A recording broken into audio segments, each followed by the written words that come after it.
Hi, it's Greg Goernert, Senior Investment Advisor of Canaccord Genuity Wealth Management and Goernert Wealth Management. Welcome to the channel where we help you make some sense to your financial lives, or at least try to. Now today, for our Inside the Market segment, I'm going to be joined by Kevin Vandermeer and Meng Gao. Hey guys, how you doing? Fantastic. Thanks for having us back. Oh no, I really appreciate you guys joining me. So it's been a crazy little bit in the markets, and whenever I hear crazy in the markets, I always get a little bit fearful because we're getting to that, we saw Wall Street bets happen, we saw the shorts get squeezed, all sorts of fun and games happening right now. Why don't we jump in and maybe start from there with your overall backdrop to how you see the markets playing out over the next little bit. Kevin? Yeah, I'll jump in here. So obviously, markets kind of are picking up from where they left off last year. The leaders continue to lead. So we had a little bit of a pause around the presidential election where kind of some of the more value-oriented names picked up, and we saw some of the large cap technology stocks sell off. But, that was sort of middle of January. But since then, we've really seen technology start to lead again. So at the time when we're speaking right now, NASDAQ is up about 8% or so on the year. And, the S&P 500 and TSX are kind of up 5%. So, markets are up nicely, continuing to move forward, continuing to look through, some of the new strands of the virus and some of the complications around that. And even though we're, in Canada, for the most part, locked down and restricted from traveling, the market continues to sort of grind higher. Yeah, no, that's an interesting point. Now, I've got some comments from some clients wondering if this is a little bit like, 2000 with the tech bubble. Any thoughts on that side? I know Martin Roberge was talking about that a little bit, but any thoughts on the leadership in this marketplace right now? Yeah, I mean, the comparison to 2000 comes up a lot. And I think that there's, our strategists would draw some very, when those comparisons are made, our strategists are careful to identify a couple things. One, in 2000, when I first entered the investment industry, a lot of those companies didn't have earnings. They were trading on metrics that, you'll remember, eyeballs on websites and multiples of revenue, where and really no. It was all about banner advertising there. That was the trick. It was gonna do it, right? Where the stocks that we're looking at today, and by no means are they cheap, but these are very large companies that have very dominant market positions. So I'm thinking of things like Apple, Microsoft, Google, Amazon, Facebook, Netflix. These are companies that just pour out cash, have enormous amounts of cash on their balance sheets, and while they're expensive, they're very, very different.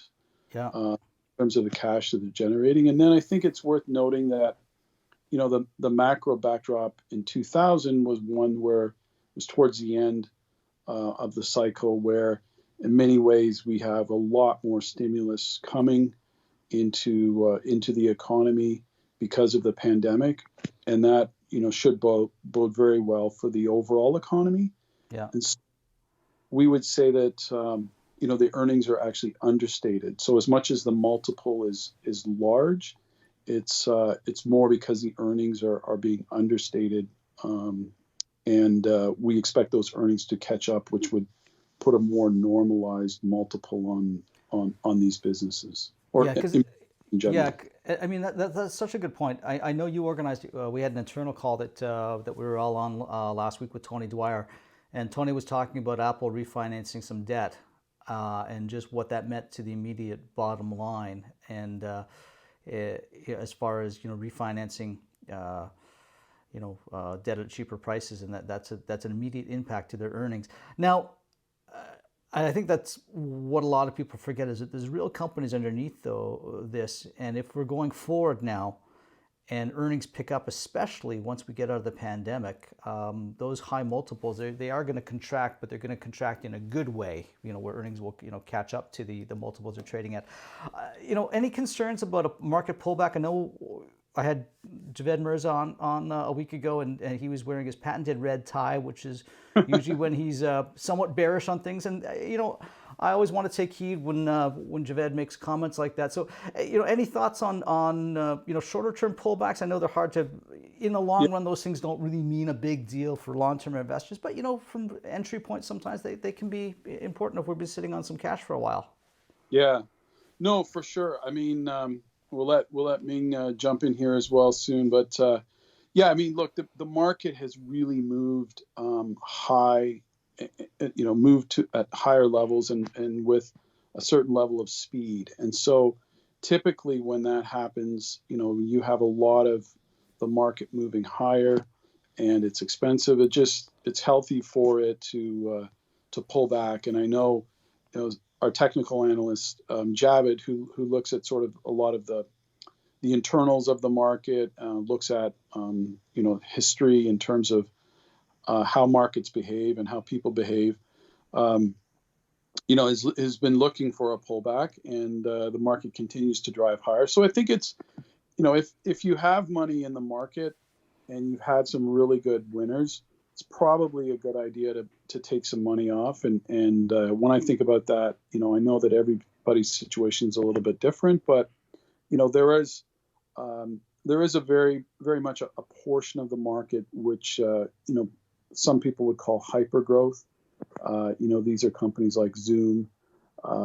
These are companies that are way out front of kind of where they really should be, and they've sort of brought forward maybe 3 or 4 years of earnings and sales, and it's probably those that are going to be most susceptible to some kind of rotation in the market. Mm-hmm.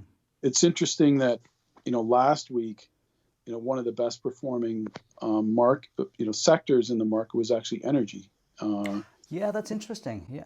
Yeah. So, and that's actually really healthy when you see sectors in the market that have underperformed or have lagged over the last year, and energy's been one of them. When you see kind of a lagging sector play catch up, if you wanted to play something in energy, two quick ideas. One would be Exxon, which we just recently added in our portfolios. That is in our model, our U.S. model portfolio, pays an 8% dividend. It's one of the largest producers. Another great name that should surprise nobody is Enbridge here in Canada. Also plays it pays a great dividend, and that's more an infrastructure play, a very cautious way. So you're not going to benefit from a move in the commodity. Okay. The way you do in say an Exxon, but both would participate in strength and energy, and it's interesting. I was looking at some charts just before this call, and energy since about October has been one of the best performing commodities.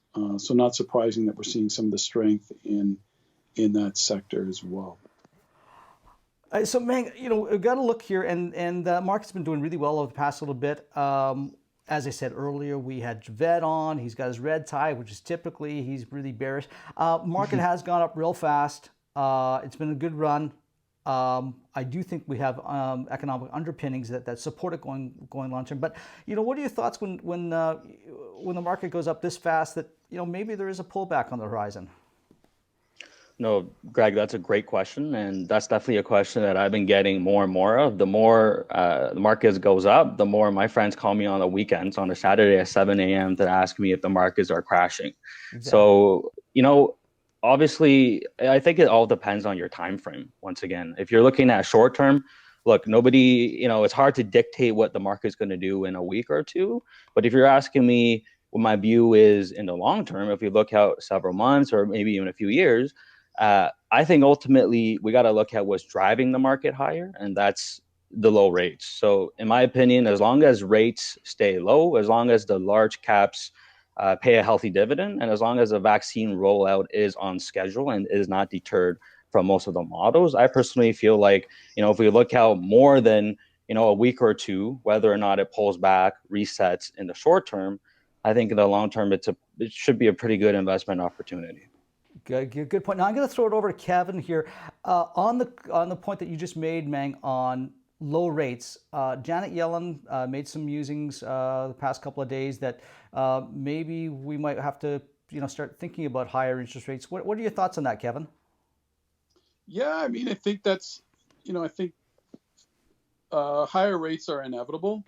I think the big question is just how quickly they rise. And, rising rates would mean that the economy is on a stronger footing.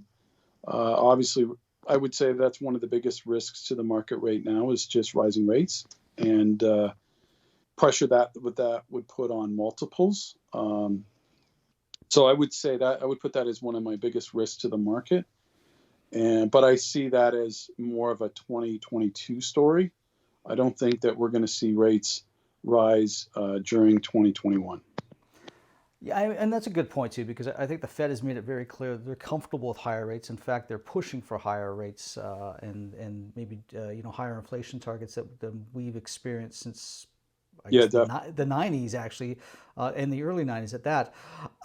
Meng, just any thoughts on interest rates and how you see things playing out? And maybe is there a divergence between interest rates in Canada and the United States? I know that's a stupid question because we can never be too far away from the States. But any thoughts just on that? I'll just answer the latter part of that question first, Greg, just because I think that's easy. I mean, you kind of answered it yourself. I think Canada is basically, I think, is going to follow kind of lockstep with the Fed. Now, back to the first point, I think, as Kevin mentioned, biggest risk, I think, is if higher rates. Now, why I say that is because if you take a step back and you think about the market participants right now, a big base of that is made up of retirees looking for income. So now if you have rates this low, the only place that you can kind of find that is in large cap, kind of safe blue chip companies that, I can pick out Canadian banks right now that pay north of 4% trailing dividend yields. Mm-hmm. So I feel like the biggest risk to the market is for sure the interest rates, because as they go up, your incentive, obviously, to look into stocks goes lower. Yeah. So we have the ultimate Tina trade continues here. There is no alternative. So I guess so we hope the Fed saves us in the end. Okay, so any specific areas that you're looking for now? Looking out, we've got the technology side. I do think that we brought up energy, which I think has been, look at the price of oil over the past little bit. That's done really well. Yeah. So turn over to Kevin.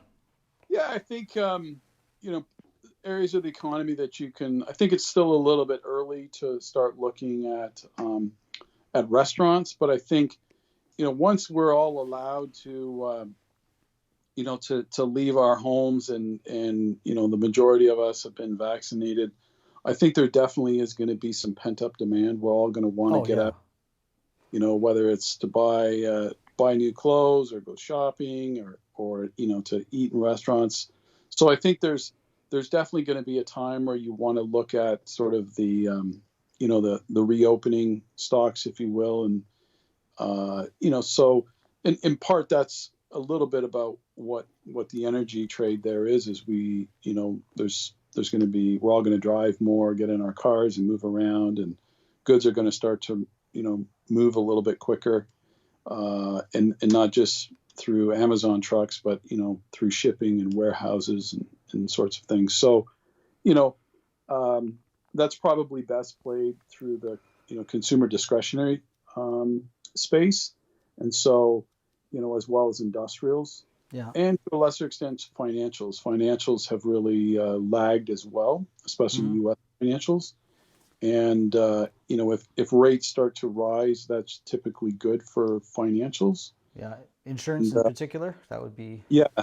So I think those three areas, like energy for sure is lagged, financials, consumer discretionary, and then industrials sort of selectively. Here in Canada, the rails have done really well because a lot of goods have moved on those, through rail. But other parts of the industrial space have really struggled, and so it's those other components that will play catch up, and I think as people sell their expensive technology stocks, they'll be and look to kind of book their gains there. They'll look to cheaper parts of the market and parts of the market that have lagged to really play catch up. Hey, now one thing just before I let the two of you go, I want to talk a little bit about Wall Street bets and what happened, because from my perspective, it was kind of fun to watch a little bit. I know it was definitely not fun if you had a hedge fund, and we're definitely. I'm hearing that hedging. A lot of the institutions aren't shorting individual stocks anymore. So I do think in the long run that might be something that comes out and bites us, which always happens. But maybe walk through exactly in your minds what happened over there. Meng, do you want to start off with that and just take that? Because it was a fun story to look at. You know what, Greg? I will yield this one first to Kev. I think I learned a lot of this from him on this one, and he sent me something that was really good. So I'm going to let him do justice to this one. Okay, I'm going to turn it over to Kevin then. Okay, equal time to Kevin now. Sure. I mean, I think, look, it started off quite innocently. There was, there was a thesis that was presented by a rather sophisticated individual who might have looked quite innocent, but had done his homework. You had activist shareholders that were there. Then you had a very sophisticated hedge fund manager, deep value manager that bought it. So that sort of moved the stock. And then once it hit kind of some message boards, that moved it higher. Yeah. And I think it's important to realize that people were buying, not individual. They weren't buying the stock per se. They were buying options on this. Yeah. And that's where kind of Robinhood got a little bit caught off, because people are using leverage. And, when somebody buys a call option and you're selling it, somebody like Robinhood is effectively short the stock. Yeah. When you're buying a call.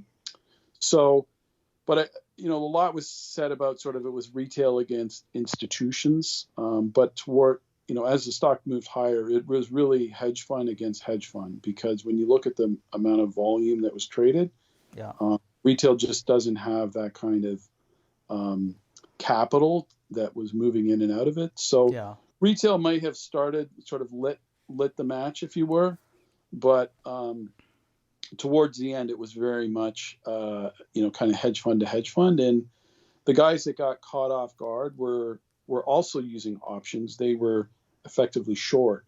So that's how you can lose, literally billions of dollars, because it's very, very difficult to cover your short when you're using options or leverage. Everything just goes, 3 or 4 times faster. Oh, so leverage is all fun and games until it goes against you. I'm up. I work in options sometimes, and if you want to have a real bad day real fast, that options will be the way.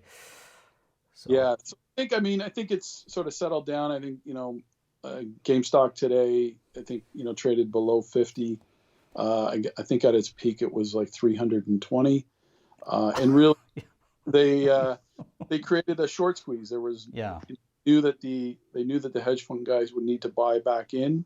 They got the stock moving. But I think, as retail investors or as unsophisticated investors, you want to be really careful in these types of situations, because you really need to be in front of your computer or in front of your trading station when these things start to move, and they're not your typical type of investment. They're highly speculative, and most of the time they don't end well, and that's really what we've seen with with GameStop in particular. But there also have been sort of a number of these that have been sort of swept up into. Yeah, we've seen a couple. We saw BlackBerry here. I guess AMC was another one. Yeah. And that's such a good point. It's when those kind of things and they start happening, a lot of times people don't understand why they're happening, and a lot of it's really important not to believe everything you read at that point, and kind of take a step back and think about it. And the idea that a whole bunch of guys on their home computers with $2,000 a month stimulus checks were making this happen, in my opinion, was a bit naive. It made for a good story, but it wasn't the It never, I think your analysis of it is far closer to the mark, because markets are a lot of things, but they're not stupid all the Yeah, time. yeah. Sometimes, but not all the time. It's fun to read about and maybe a little bit to play with, but I think that's where somebody like yourself comes in, Greg, where you can develop a plan for somebody, look at their the variety of needs that different people have and the risk tolerances that people have, and really lay out a plan for people, so that they have something for retirement, or to put their kids through school, or to save for a house. These stories are sort of entertaining, and maybe it's fun to play with your stimulus check, but you certainly don't want to be speculating with large amounts of your retirement. Well, exactly. And a lot of times what people don't, in my experience, this is what gives investing a bad name, because there's going to be people who got hurt by that, and they'll get hurt, and that could put them off investing for 10 years. And say you're 20 and you said, oh, this game is not something I want to be in, because they're mistaking speculating with investing, and they'll stay away from the market for 10 years, and they'll be stuck in like a treasury bill or something or GIC that's paying less than 1%, where overall rates, as we all know, over time equity markets far outperform that. It's not a straight line. I can tell you that from experience. It's not a straight line, but I can give you long-term experiences, even through the financial crisis, to the dot-com bubble, to the pandemic, to the Brexit. What was the other one? We had the Chinese market crash a few years ago, and there's long-term capital. There was one too. And all these things at the time seemed like they're the end of the world kind of things, and they never were the end of the world. Although the financial crisis wasn't my favorite, I got to tell you that. That was I'll take a pass on that one. But yeah, Meng, anything you want to add on that? Just as far as I think it's really important to be proactive in investing. Think about what you're doing. And yeah, I have no problem with people speculating. That's fine. It's a market. It's a free world. But understand what you're doing, that speculating is not investing. Money is money. If I see $20 lying on the sidewalk, I'm going to pick it up. That's fine. But don't think that's the same as a hard day's work. No, I fully agree. I think there's a difference, like you said, between investing and gambling. I think everybody has that itch, that speculative gene that Kevin always tells me. It's got to go somewhere. So if we really have to do that, like you said, put in a quarter of your stimulus check. Spread it across 3 other speculative names, but definitely don't refinance your house and put the whole thing in there, thinking Yes. Tomorrow we're going to be a billionaire. And the final thing I would say, Greg, is, from the whole Wall Street bet and GameStop shenanigans, I would say maybe a little bit behind the curtains is what's interesting and is not spoken a lot about, is basically the test on our financial infrastructure. Mm-hmm. Now, what that means is, and also I think this is a pretty good leeway and segue into what Canaccord are trying to do with the whole blockchain and cryptocurrency stuff, which is, how did GameStop get 140 or 150% short interest in the first place? It's because, right? It's because of the T+2 settlement systems that allow you to have multiple co-ownerships of a stock at any given time. That creates multiple shorting and creates that issue. So, this is where the crypto or the blockchain advocates would come out and say, look, if you have a ledger like that, where in milliseconds exactly who the owner at what time is, then the ownership and can claim it to that stock, and then maybe you can short it and not have a over 100% situation. So I would just say that this whole situation has definitely opened a lot of eyes, and I think there's a lot of regulators and people behind the scenes that are working and thinking about precautions from this. I think they should. And for those who don't understand what T+2 is, in our business, when you buy or sell a stock on that business day, you can buy it, but you don't physically own the stock for 2 more business days until it settles. So what Meng's referring to is the intermediate period in between there, where that we're talking about there. Well, guys, I want to wrap it up there. Thank you so much for joining me. Always interesting to hear your thoughts on the market, but thank you, Meng Gao. Thank you, Kevin Vandermeer. Thank you.